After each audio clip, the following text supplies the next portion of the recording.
Obrigado, Marcos, grande amigo, obrigado pela presença de cada um de vocês, também de quem está nos assistindo online. Eu gostaria que vocês me ajudassem agora, eu vou jogar algumas perguntas para vocês, eu quero que vocês interajam, erguendo a mão, caso vocês concordem com as perguntas que eu vou colocar aqui.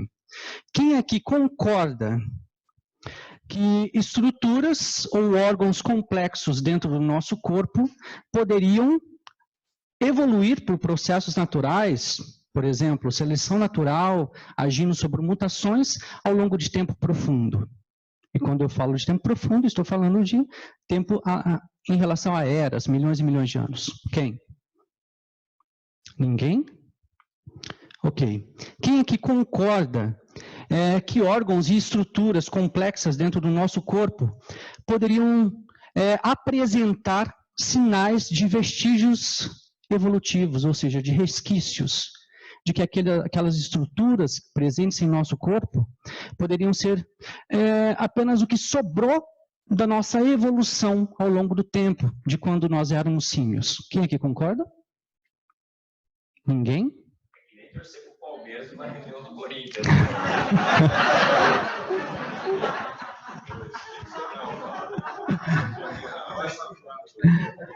Estou percebendo. Então, vamos lá para a última pergunta. Quem aqui concorda que estruturas e órgãos complexos do nosso corpo poderiam apresentar sinais de um péssimo projeto? Ou seja, de um bad design? Ninguém também? Ok, mas para resumir, para a gente entrar na palestra, a última pergunta é: baseado em que vocês não concordam? Essa é a pergunta que a gente deve se fazer. E essa também é a síntese do que a gente vai discutir nessa palestra, o projeto inteligente no corpo humano. Vamos investigar a literatura científica para ver se existem dados que apontam para vestígios de design, sinais de design nas estruturas no corpo humano. É bem difícil eu ficar parado aqui. Vamos tentar. Tinha que fazer um cercadinho. Aqui nós temos os diversos sistemas que compõem o nosso corpo humano. Nós temos aí o sistema esquelético, o sistema neurosensorial, cerebral, cardiovascular, pulmonar. O legal é que todos esses sistemas se interconectam. São interdependentes dentro do nosso corpo. Estamos falando de sistemas gerais, né? Mas será que existe evidência de que a seleção natural poderia contribuir para o desenvolvimento dessas estruturas e órgãos ao longo do tempo profundo no nosso corpo? Vamos deixar, então, o coautor da teoria da evolução dar essa resposta para a gente. A doutora Mariana já falou um pouquinho sobre ele ontem, mas Russell Wallace foi o coautor, então, da teoria da evolução, e nessa publicação que ele faz na Quarterly Review, no ano de 1869, ele fala o seguinte: poucas pessoas conhecem, nem a seleção natural, nem a teoria geral da evolução podem explicar nem minimamente a consciência humana. Há muito mais na fisiologia humana do que apenas músculos e movimentos, de modo que não pode ser explicado por seleção natural ou pela sobrevivência do mais apto. Nem o cérebro, os órgãos da fala, a mão e as formas exteriores do homem se tornam uma grande dificuldade nesse assunto. Isso é interessante. O Wallace é pouco abordado dentro do curso de biologia, dentro de outros cursos aí em que a gente estuda a evolução, e ele é jogado para baixo do tapete. O que a gente faz aqui no segundo congresso da TDI Brasil é retirar isso debaixo do tapete e mostrar para vocês. Ok, já que o pai da teoria da evolução está dizendo que seleção natural não poderia explicar nem minimamente a origem de órgãos complexos, vamos ver se há na literatura científica alguma evidência de que de alguma explicação robusta para a existência desses órgãos, né? Esse artigo aqui, A Evolução de Órgãos Complexos, publicado por Ryan Gregory, ele fala o seguinte na página 384, porque a origem de órgãos complexos se relaciona a eventos únicos, postulados como tendo ocorrido no passado profundo. Às vezes argumenta-se que a hipótese sobre a evolução de órgãos complexos não podem ser testadas, lembrando que ele é evolucionista, tá? Mas ele tem que fazer uma patente admissão agora. É óbvio dizer que os detalhes exatos de eventos históricos distantes não podem ser conhecidos com certeza absoluta. Mas ele diz mais ainda na página 385, ele fala que os detalhes precisos de como, quando e quantas vezes que um determinado órgão biológico evoluiu pode nunca ser conhecido com certeza absoluta. Ok. Mas por que eu, no curso de biologia, estudo, nos meus livros didáticos, que esses órgãos vieram a existir por evolução ao longo do tempo? Sendo que os pesquisadores da área estão admitindo que não há uma resposta ainda para a origem de órgãos complexos. Outro problema é quando a gente vai tratar sobre o olho humano, né? Porque um dos argumentos utilizados pelos evolucionistas é sobre a retina invertida, né? Que seria um problema, um bad design, um projeto muito ruim. Ou seja, se há um projetista, diz eles, então esse projetista é um estúpido, porque não projetou direito. Por que teríamos uma retina invertida? Para quem não sabe, aqui está a figura de um olho, né? Então a luz que entra, ela é atingida aqui pelo nosso cristalino, a nossa lente, né? E essa luz é projetada aqui para o fundo do olho, aqui na retina, mas como uma imagem invertida. Vocês veem que está de ponta cabeça? Então, eles falam, para que um designer, um projetista, criaria esse sistema dessa forma? Ele é estúpido, porque na minha visão, na minha cosmovisão humana, não deveria ser assim, eles dizem. Será que existe algum propósito? Então, nós descobrimos recentemente, um artigo publicado na PNAS, em que foi analisado as células gliais, ou seja, as células de Miller. As células de Miller, elas ficam aqui, nessa região da retina, olha aqui. Eles disseram nessa pesquisa, aqui relatamos as propriedades ópticas específicas das células gliais, que podem contribuir para otimizar essa situação aparentemente desfavorável. Ou seja, está querendo dizer aí sobre a imagem invertida ali, projetada na retina, né? Podemos demonstrar que as células de Miller individuais atuam como fibras ópticas, olha só, fazendo uma analogia com o que a gente conhece, cabos de fibras ópticas hoje, né? Assim, as células de Miller parecem mediar a transferência da imagem através da retina dos vertebrados com distorção mínima e baixa perda. Essa descoberta elucida uma característica fundamental da retina invertida como um sistema óptico e atribui uma nova função às células gliais. Interessantíssimo, né? Aqui a gente começa a descobrir, porque essas evidências são recentes, algumas funções do porquê, então, um projetista teria criado uma retina com uma imagem ali aparentemente distorcida, um trajeto incomum da luz, né? Quando falamos de olho humano também, quem se lembra aí do caso de Dover, né, do julgamento, né? Então, se não lembra, vai lá no Clá, lá no Google, pesquisa. Durante o julgamento, muita gente acusou Behe de falar que o olho humano possuía complexidade redutível. Mas a gente tem que fazer um porém aqui. Na página 47 da Caixa Preta de Darwin, ele diz o seguinte, o olho consiste de certo número de sistemas separados. E a retina e a lente, por exemplo, podem funcionar por si mesmas. E quem estava criticando ali Behe, falando que ele estava considerando o olho como um sistema de complexidade irredutível, estava enganado, diz ele, por quê? Porque quem estava criticando estava confundindo um sistema integrado de sistemas com um sistema único. Não estamos falando que não há complexidade irredutível. Estamos falando, ainda estou no limite aqui. Estamos falando apenas que não sabemos calcular a complexidade irredutível, por exemplo, presente nos subsistemas dentro desse sistema geral do olho, né? É o que diz o Dr. Martin Nowak, que é professor de matemática e biologia evolutiva lá da Universidade de Harvard. Ele diz assim, na publicação dele: nós não podemos calcular a probabilidade do surgimento do olho. Nós não possuímos a informação para fazer esses cálculos. Ou seja, será que existe complexidade redutiva nos subsistemas dentro do olho? Possivelmente, mas nós não temos informação para calcular isso ainda.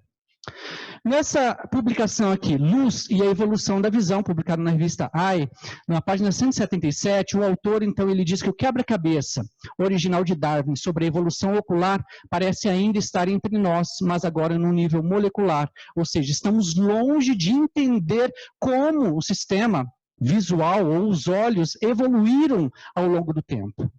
Qual que foi a origem evolutiva dessa estrutura, desse órgão presente no nosso corpo?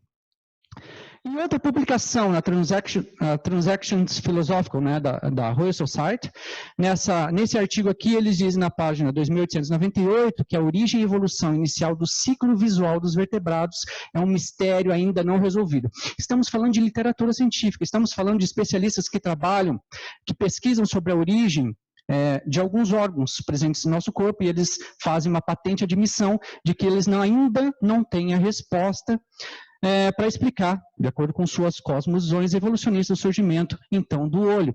Mas o que dizer da mão, da biomecânica da mão humana? Isso também já foi analisado e foi publicado na PLOS One. Olha que interessante o que essa equipe de pesquisadores, ao analisar a biomecânica da mão, disseram no resumo do seu artigo. A coordenação das mãos pode permitir que os seres humanos tenham controle hábil, com muitos graus de liberdade para executar várias tarefas na vida diária.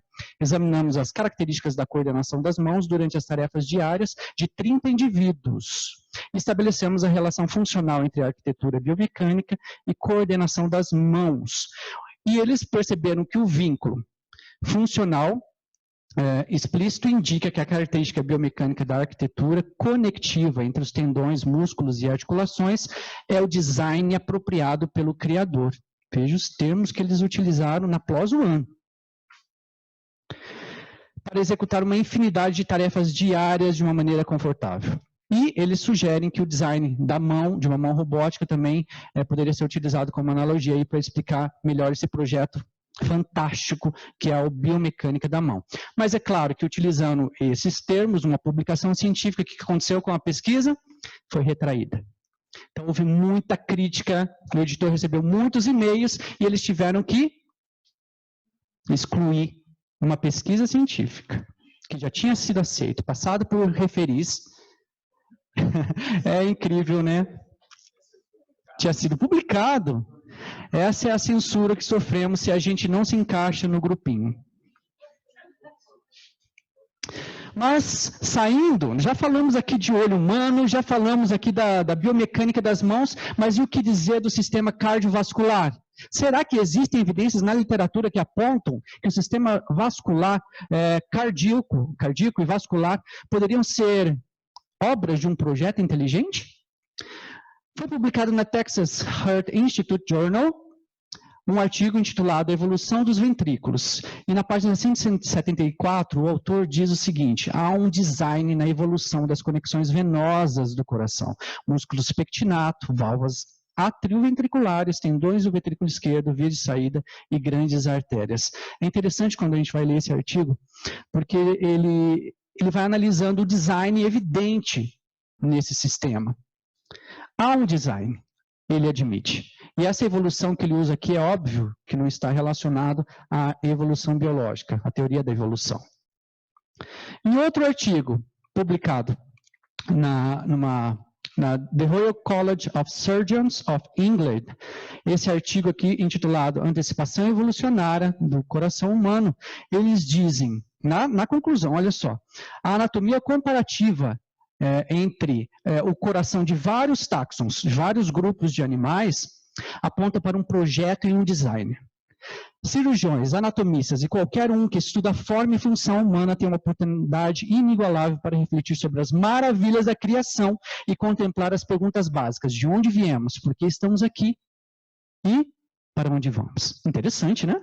Uma literatura científica, artigo científico publicado por cientistas médicos. Mas agora vem a pergunta. Médicos podem falar sobre evolução? O evolucionismo é importante para a medicina? Essa é uma pergunta muito importante, porque os evolucionistas criticam bastante a grade curricular da medicina. Dr. George Williams, da Universidade Estadual de Stony Brook, e Dr. Randolph Ness, da Universidade de Michigan, eles dizem o seguinte: a biologia evolutiva não tem sido enfatizada nos currículos médicos, e eles ficam bravos com isso, viu? Eles chegaram até a bater o pé no chão.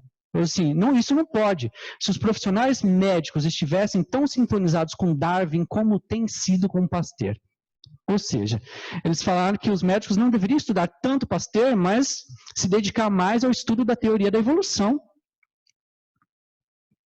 Eles são evolucionistas. Será mesmo que a medicina precisa da teoria da evolução?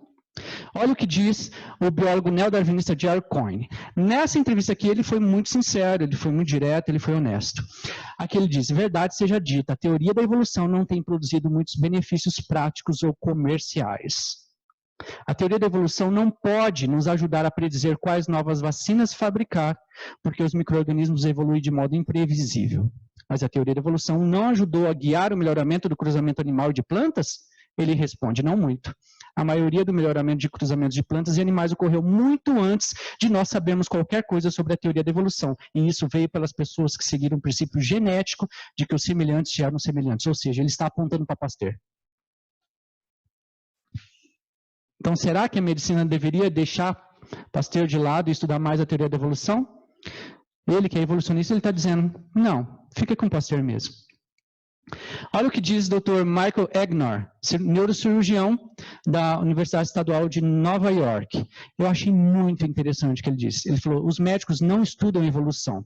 Os médicos nunca estudam a escola de medicina e nunca usam a biologia evolutiva em sua prática. Não há cursos de medicina na evolução, não há professores de evolução nas escolas de medicina. Não há departamentos de biologia evolutiva nas escolas médicas. E se a gente fosse contratar uma equipe, juntar uma equipe para retirar um tumor de alguém, quem você selecionaria para a equipe? Ele diz: não haveria biólogos evolutivos, com certeza, na sua equipe.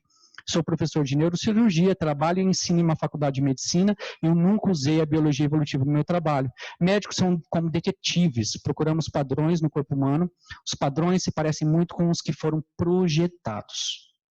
Os médicos sabem que da intrincada estrutura do cérebro humano ao código genético, nossos corpos mostram uma surpreendente evidência de design e a biologia evolutiva não é importante para a medicina moderna. Interessante, né?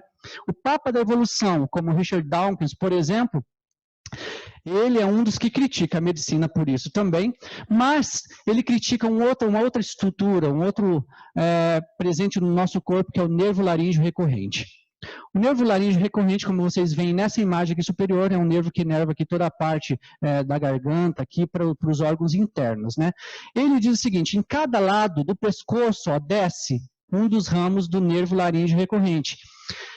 Um vai direto para a laringe, seguindo uma rota direta. Aí ele fala: ok, isso aí é um sinal de projeto inteligente, se houvesse um, né? Como um design poderia ter escolhido. O outro já vai para a laringe através de um desvio surpreendente. Ele mergulha direto para dentro do peito, contorna a artéria aorta e em seguida se dirige de volta até o pescoço para o seu destino. Se você pensar nisso como produto de design, e o nervo laríngeo recorrente é uma desgraça. Na visão humana dele, né? Porque ele faria melhor se ele fosse o projetista, diz ele. Jerry Coyne concorda, fala que o nervo laríngeo recorrente é um dos piores projetos da natureza. Será?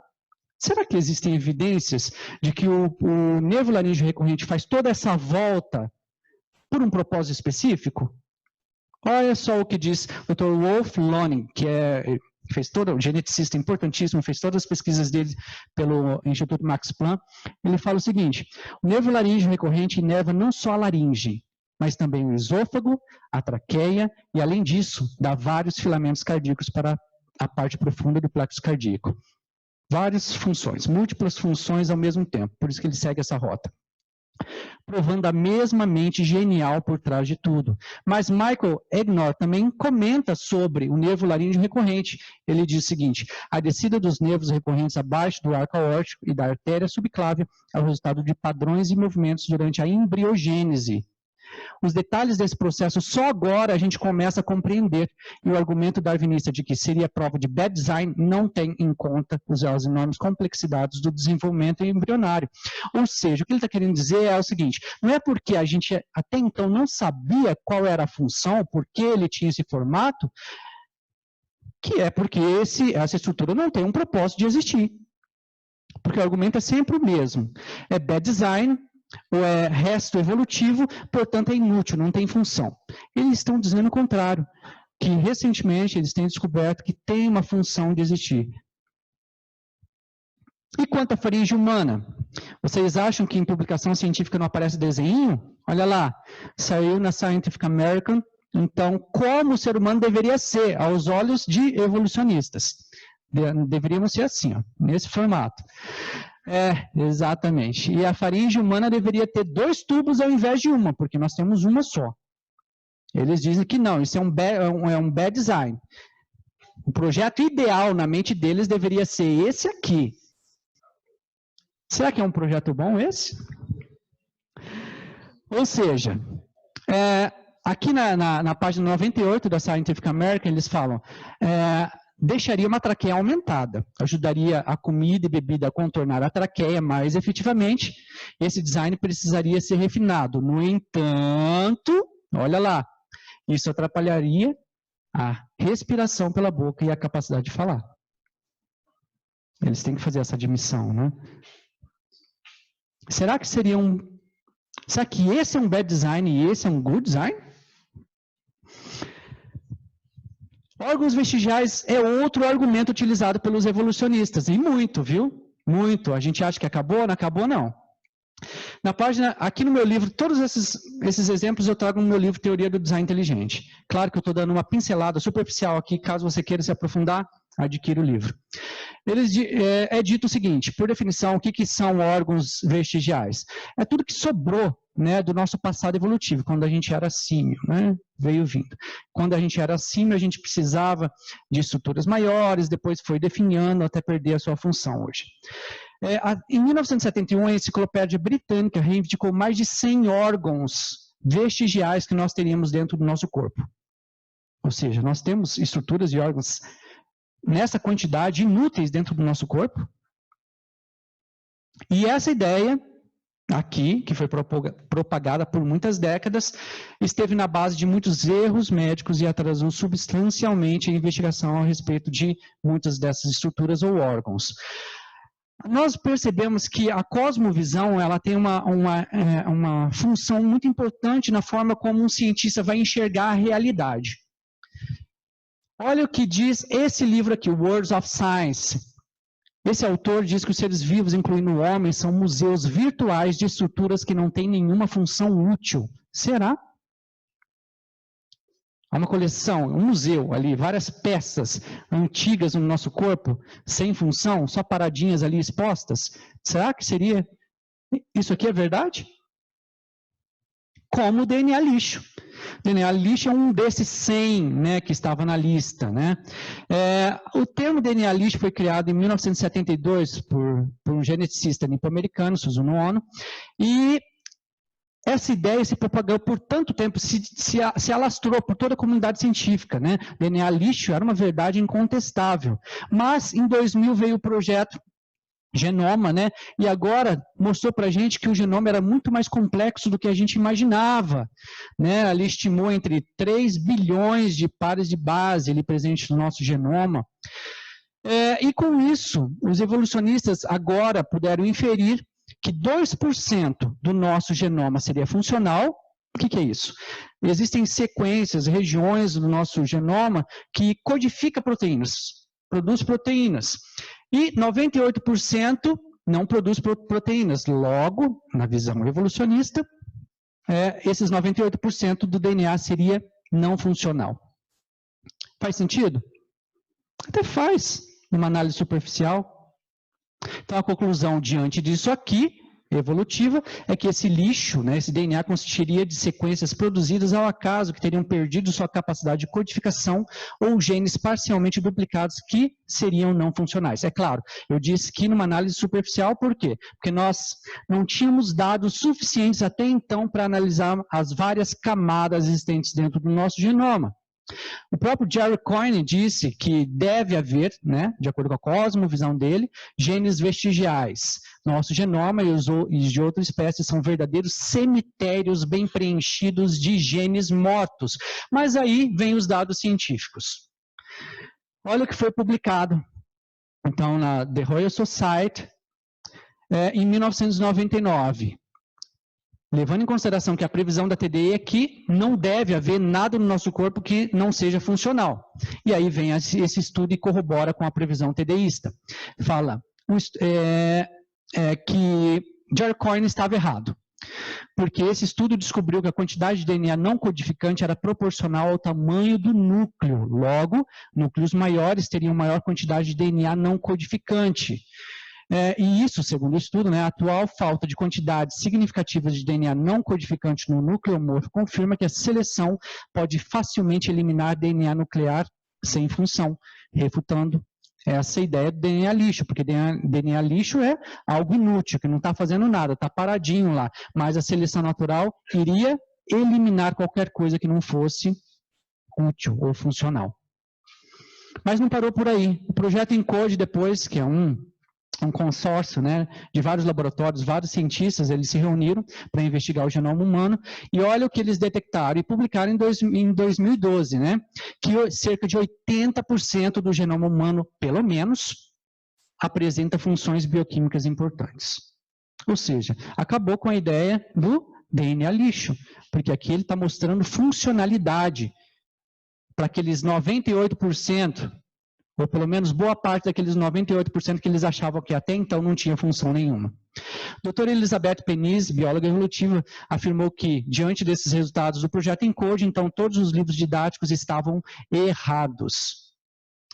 E por que tem uma resistência grande contra o projeto ENCODE? Foi criticado enormemente, inclusive aqui no Brasil. Marcelo Nóbrega, por exemplo, falou que ninguém acredita que 85% do genoma é funcional. Há duas razões para que isso tenha se espalhado. A mais importante foi a irresponsabilidade dos membros do ENCODE ao divulgar os resultados. Não fizeram uma análise. Criticaram falando que foi irresponsável. Mas por quê? Como? Qual a sua crítica?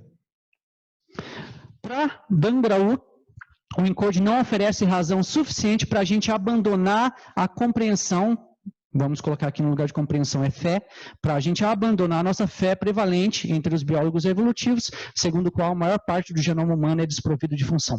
Mesmo mostrando os dados, publicando em várias revistas científicas, os dados do ENCODE não foram suficientes para eles abandonarem a fé no DNA lixo.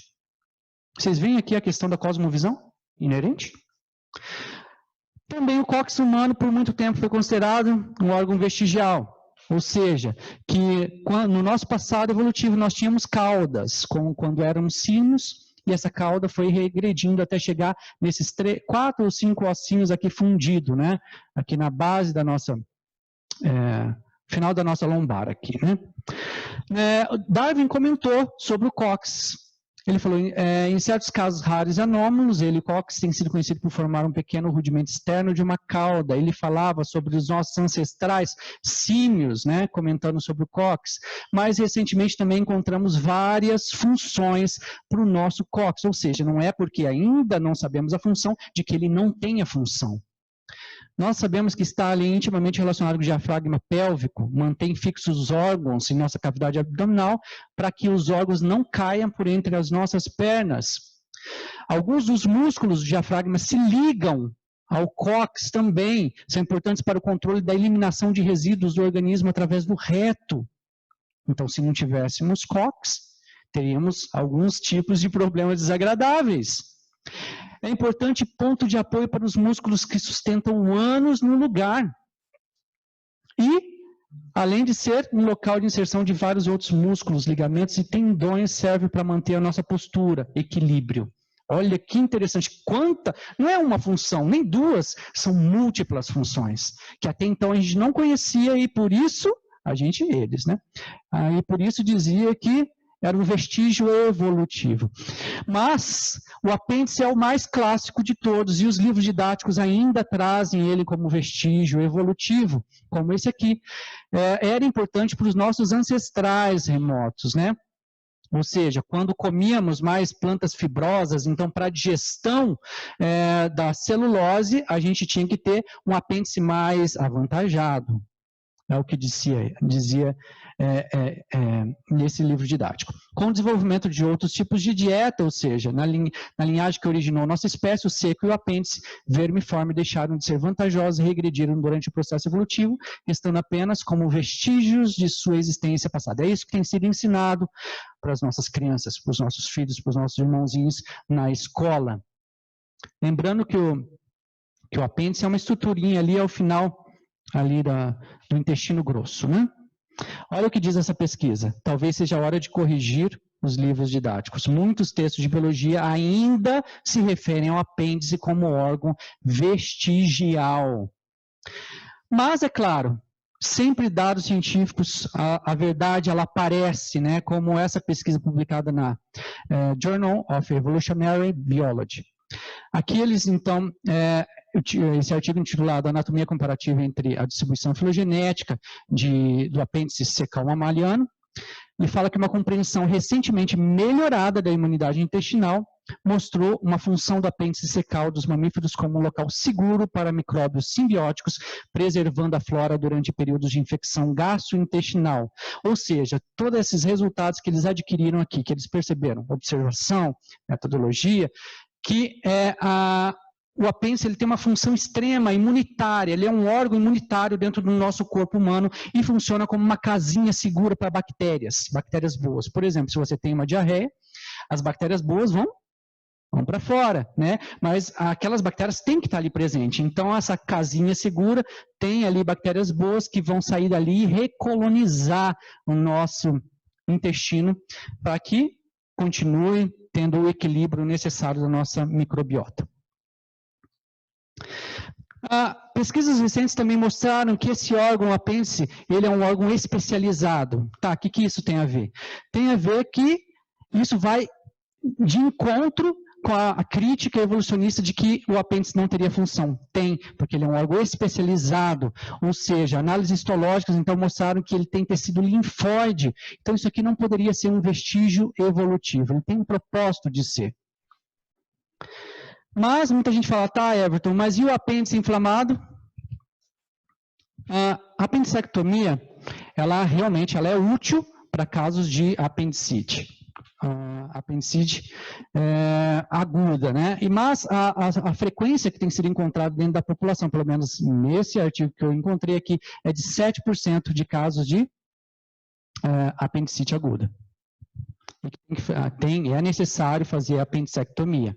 Mas também temos artigos mostrando que em estágios iniciais é possível tratar com antibiótico terapia ao invés de já partir para a apendicectomia. É claro que, mesmo com antibiótico terapia, segundo as evidências, 50% dos casos melhoram e 50% não. Então, se você tiver uma apendicite aguda, é importante se consultar com um médico, com os nossos médicos aqui. Também as evidências mostram que o apêndice tem funções imunológicas para lactentes e crianças e também tem uma função muito importante para prevenir infecções, por exemplo, Clostridium, que é comum em hospital. Então, as pesquisas têm mostrado que pessoas que têm um apêndice preservado, ele tem menos infecção quando internado do que aqueles que já tiraram por algum motivo. Outra coisa que se fez muito dentro da medicina, os médicos, por exemplo, retiravam o apêndice de forma profilática.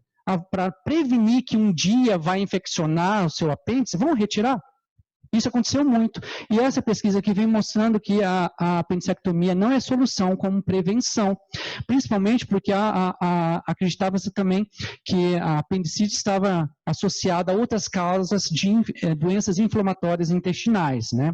Como a colite ulcerativa, e que retirando o apêndice talvez diminuiria essas outras doenças associadas, mas não. Essa pesquisa mostrou que isso não faz sentido. Olha só, nossas descobertas devem pôr fim às especulações sobre possíveis capacidades profiláticas da apendicectomia. Não encontramos evidências de redução da incidência em pessoas que tiveram um apêndice não inflamado removido e também não encontramos nenhuma indicação de que a remoção de um apêndice não inflamado reduziria o triplo risco aumentado da colite ulcerativa em indivíduos geneticamente predispostos.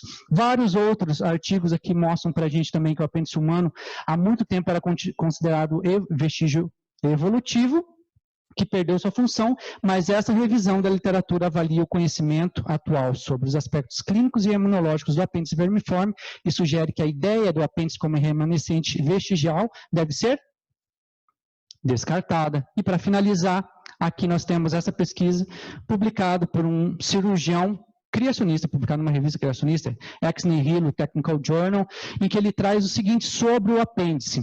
As marcas registradas do apêndice, portanto, parecem ser de um design criativo e organizado, como se fosse projetado de acordo com um plano para desempenhar um propósito específico.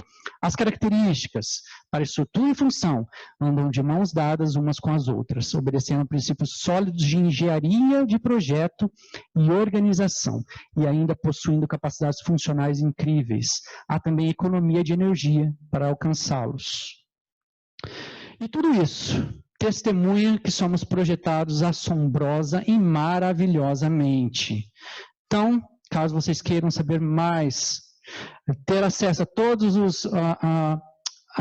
esses artigos que eu apresentei aqui e muitos outros, tá aí os meus livros, Revisitando as Origens e Teoria do Design Inteligente. Obrigado.